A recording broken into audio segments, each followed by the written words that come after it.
DGS, happy Tuesday. Beautiful day out there. Our pal George Rosenthal from ThrottleNet is here. Good to see you. Good to see you. As usual, you have terrifying notes in front of you. Oh. They're not all terrifying. This time they're actually very good. If you ever listen to the lives I do for you, but I've been making a point. I want to get your... I should do this off the air, but, whatever. I'm not good at this. Sure, why not? I've been saying to the people out there, like, hey, don't confuse George on the show talking about Skynet, yes, and you owning a bakery, and needing IT. Exactly. Because I appreciate that. You can use the Skynet AI. Oh, sure. But it's not like you're coming into a dentist's office and bringing robots. No, this is some really fun thing to talk about with you guys. I love educating the people out there who don't really care to go out and do research on AI or get involved in it and hear speeches about it. This is more of that. But yeah, ThrottleNet is more about protecting your business to make sure it survives a cyber attack. That's really what it comes down to, which we see every single day. It's more crazy. And more. Oh my gosh. And they're using AI, ironically, to do the attacks. Of course. Both on a software level and on a messaging level. That these emails look literally like they came from FedEx, UPS, the IRS, and people are clicking on things. It's crazy. Is it difficult to find people who can go toe-to-toe with the bad guys? Yes. Yeah, you need very, very smart people to become white hat ethical hackers. 100%. Like you have to have the right tool set. You have to have the right committee that's meeting on a weekly basis, looking at all of the attacks around the world and understanding would our solution and system stop that?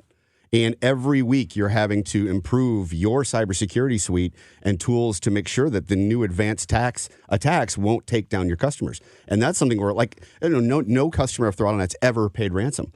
And we have to continually, every week, keep up with the news, keep up with what's going on. Even the Metrolink ransom attack that just recently happened and shut down CallARide.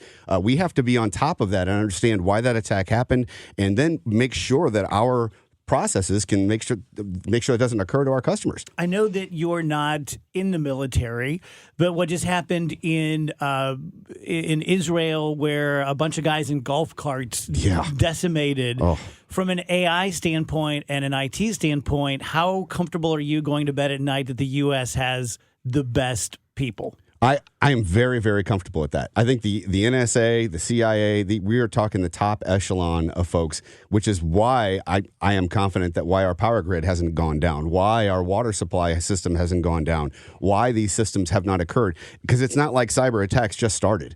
This has been going on a global level, and countries that hate us are trying to take these systems down. And that's what makes me so confident about the NSA, the CIA, and so forth, because these things are in place. In fact, ThrottleNet, we based our entire cybersecurity plan around NIST, which is the government standard. So the government set up the standard. We are following that to a T, and that's, again, leads me to even more protection of to why I'm confident that the government's in good shape right now. Yeah. Now, of course, everything's vulnerable. There's always new vulnerabilities, and you have to keep up with that. So the thing is will the government keep up as fast as AI is progressing? And that's really going to be the battle. Is AI progressing at an exponential rate? And will we be able to keep up with that? That is going to be the race and the question. That's the new Cold War. I just saw that the guy they call the godfather of AI, who is very much of a John the Baptist, saying, hey, be careful, be careful, be careful. And he just came out and said, whatever you do, don't put AI into a robot, basically, which, of course, is what we're going to do. Right? Absolutely, we're going to do that. That's what we were talking about, Kevin. You told me months ago, you're like, the last thing I want is AI and a robot connected to the internet. Especially those little headless dogs. Oh! Those things are nuts. Creepy. Don't make them look like animals. That's not cool. Oh, my gosh, yeah. No, and they keep making the robots look more human, and that's, it's starting to look like iRobot that we talked about months ago. We know that in most things, just based on history, right? Like, the military has tech now that we won't see for 20 or 30 years. Yeah. Like, that's happened in the past. We've known that forever. Sure.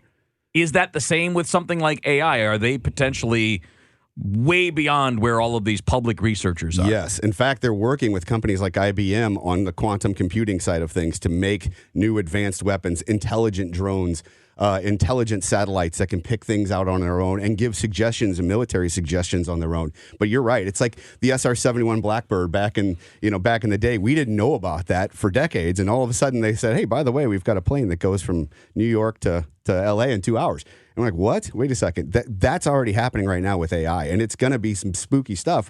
But thankfully, we got the good guys on our side doing it. Yeah. The neat thing is, though, we are going to be able to take advantage of AI on our other side, which is good. So there's always, I hate to bring all the scary stuff to it, but one thing I think that really, countries like Israel and allied countries of the United States are going to end up with that kind of technology, that AI technology, to better protect themselves, see things ahead of time, give suggestions ahead of time, and really help military planners do things a lot more advanced than we ever have. Good. Yeah. So good Terminators to fight the bad Terminators. Pretty That's much. pretty much. Yeah. It's crazy to think about that, but yeah, that's You know what I was where thinking? we're at.